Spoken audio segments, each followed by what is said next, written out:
Hello, ladies and gentlemen, boys and girls. Welcome to another episode of a Tradie Business School podcast, the only podcast you're ever going to need to grow and scale your trades-based business.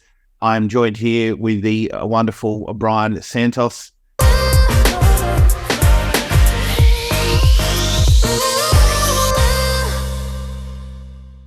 G'day, Bryan. How are you today? I'm well, mate. Good to see you again.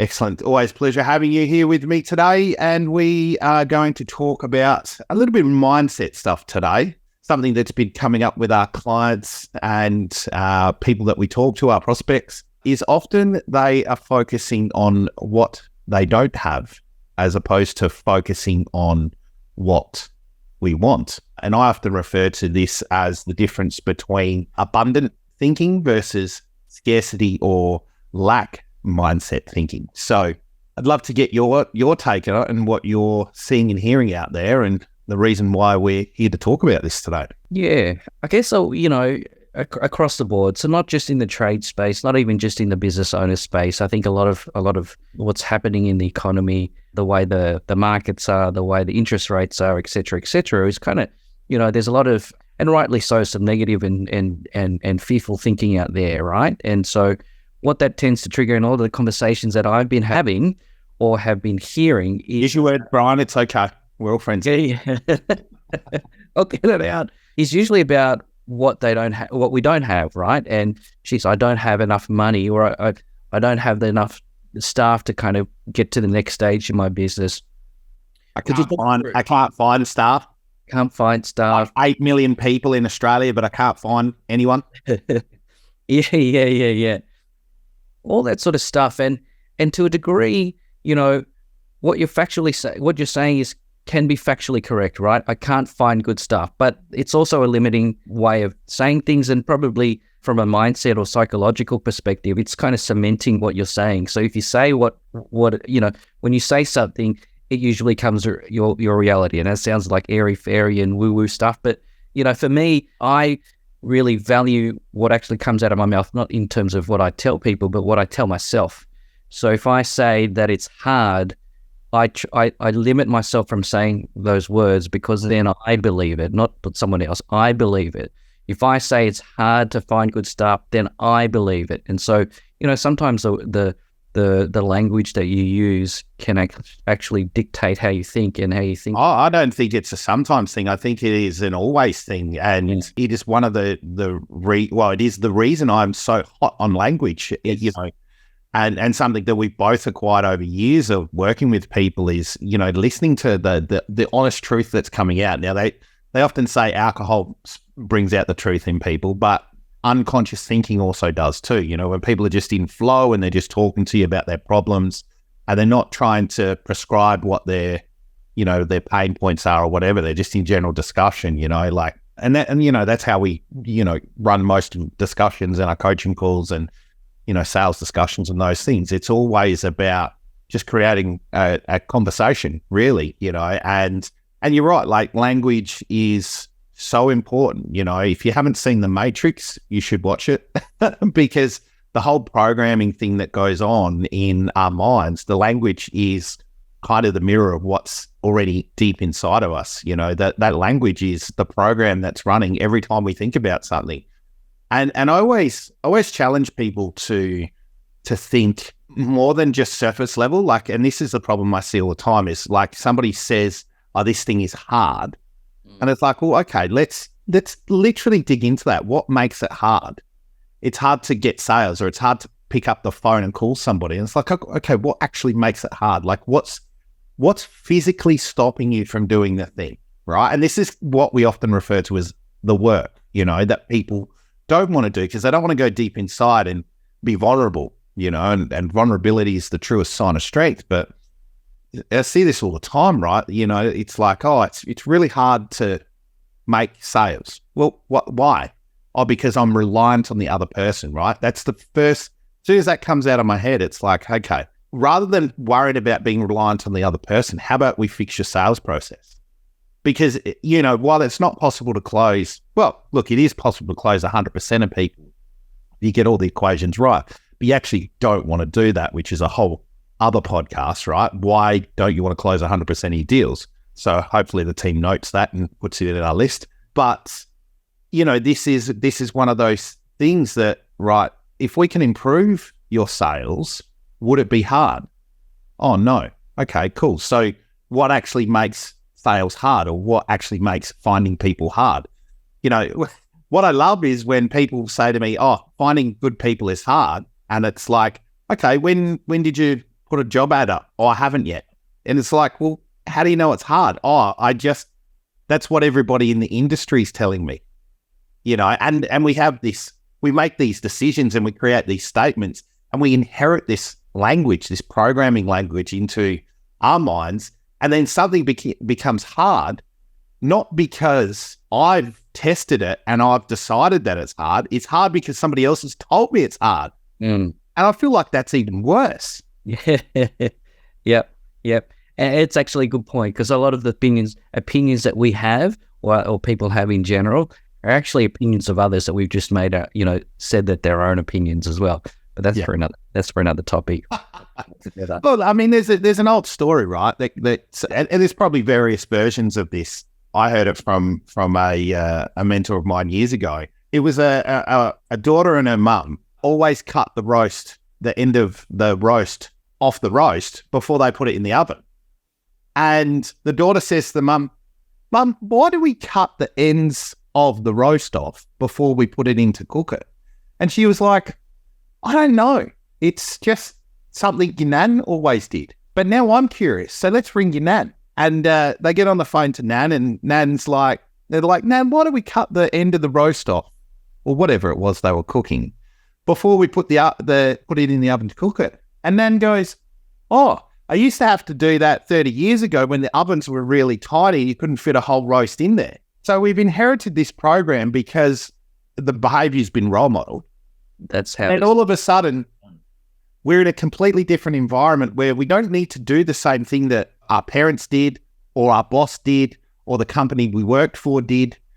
And people just do it, so it's subconscious. So, as a business owner, you have to start challenging these things. You have to start questioning these behaviours and going, why can't I find good stuff? Why don't I have enough money? Why don't I have enough time? And then flipping those even further into, how do I find good stuff? Asking yourself empowering questions. How do I get enough money? First, what does enough money look like? What does good stuff look like? And time, how do I get enough time? Because this is one of my favorite conversations to have with people around time is, you're never going to have enough time. It comes down to, what's the priority for you? Is it a priority for you to keep slogging away doing 80, 90, 100 hours a week?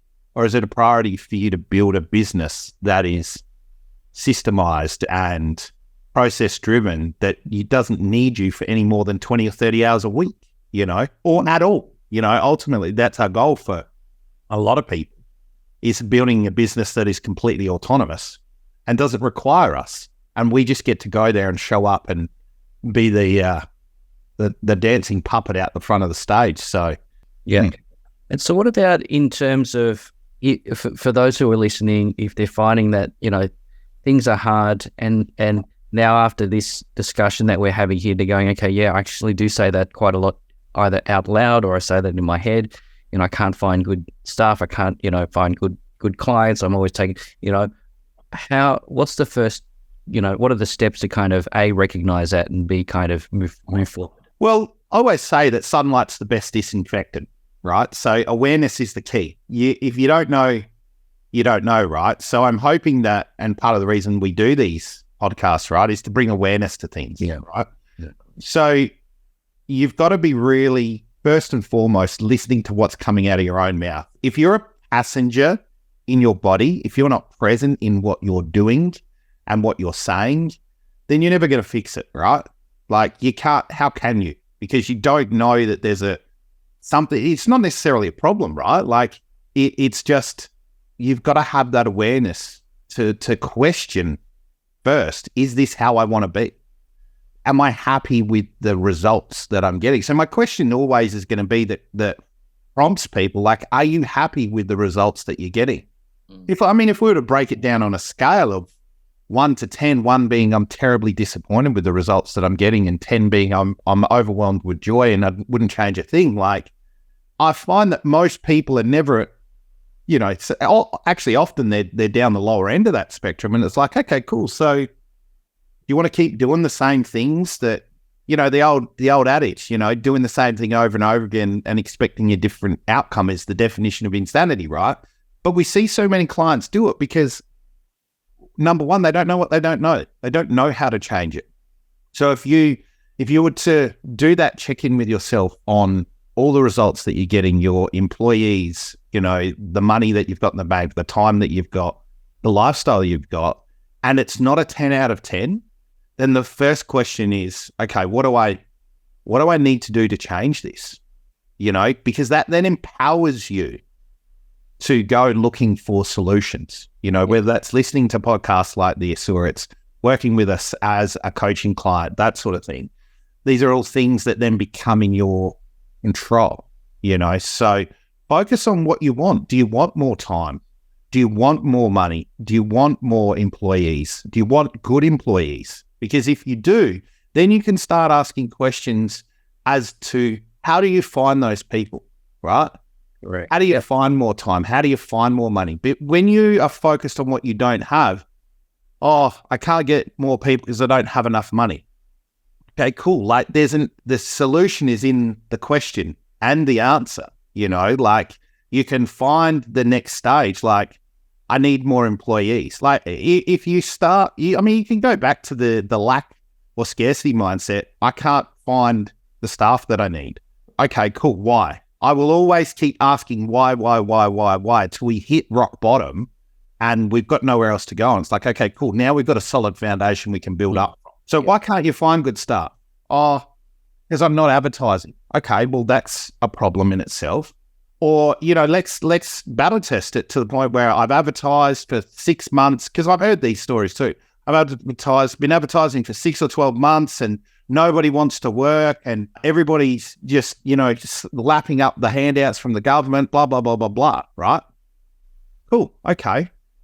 My question is, what if that mindset is what's actually keeping you stuck, right? I think it's Einstein said it, is the same thinking that creates the problem cannot be the same thinking that solves the problem. Something along those lines. I hope I haven't butchered it too much. But when you're in that state, you can't solve the problem with the thinking that got you there. So it's like, how do I break out of that? So first, it's awareness of state.